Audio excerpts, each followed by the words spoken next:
tater tot casserole. Revolutionary.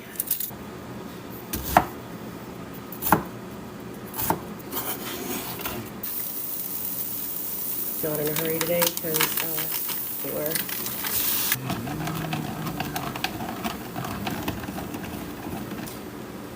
Laura. Are you though? Yeah, kind of. Corn. It was quite a bit.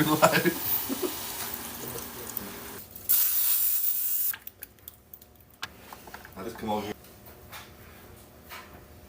For example. There is a layer of cheese under the tots too, so we don't need a lot on top. We're going in the oven for probably, I pre-cooked my tater tots, so probably around 20-25 minutes. 20 minutes, we'll take the foil off and then cook them until the cheese is bubbly. It's hot. Yes. Going back in.